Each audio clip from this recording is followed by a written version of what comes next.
కూడా ఎంక్వైరీ చేస్తూ ఉండగా వాళ్ళ యొక్క దొంగతనం కేసుల వాటిల్లో వేధించి తర్వాత ఉన్నప్పుడు వాళ్ళ ఉదయం సుమారు 9:30 గంటలకి అనుమానితులు పట్టుకోవడం జరిగింది. వాళ్ళని తీసుకొని ఇంటరాగేట్ చేస్తుంటే వాళ్ళకి పరాల నాగరాజు అనే ఒకరు, అలాగే పరాల కొబ్బయ్య ఇద్దరు కూడా యాక్చువల్గా నెల్లూరు.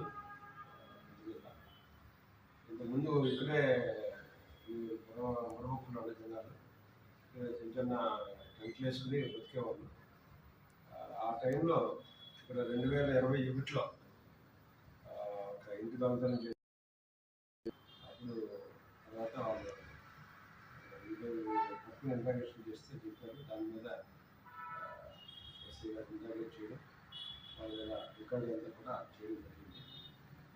అదే రకంగా మళ్ళీ అదే టైంలో వెహికల్ చెకింగ్ చేస్తుంటే ముద్దాడ గ్రామం ఒక సుమారు 4 అనుమానితులు పట్టుకున్నారు. అందులో 2 చిన్నపిల్లలు జూనియర్స్. మేజర్స్ ఏమో అల్లు రవికుమార్, తంపల కోమలరావు అని ఇద్దరు కూడా ఈ పన్నాడు విలేజ్ వాళ్ళని పట్టుకోవడం జరిగింది. అనుమానంగా వాళ్ళ దగ్గర కొన్ని వెండి వస్తువులు, కొన్ని బంగారం సత్మానం లాంటి కనిపించింది.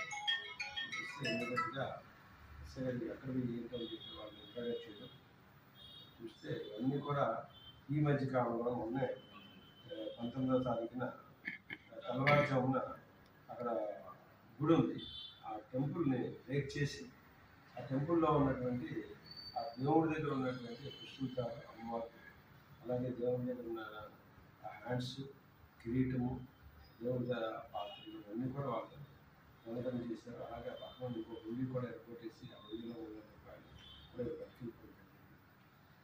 సో దానికి కావాల్సిన ఆల్రెడీ ఎస్ఐ గారికి సమాచారం అందరూ ఎప్పుడైతే పట్టుకున్నారు వాళ్ళందరినీ కూడా ఆ కేసులో అరెస్ట్ చేయడం,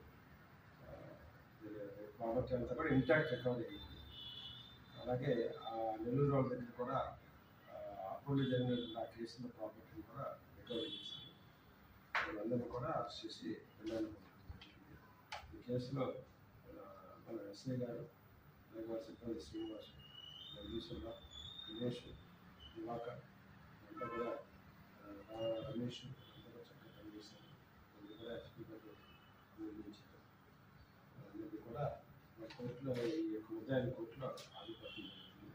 రికవరీ అంతా కూడా చక్కగా చేశారు. Thank you.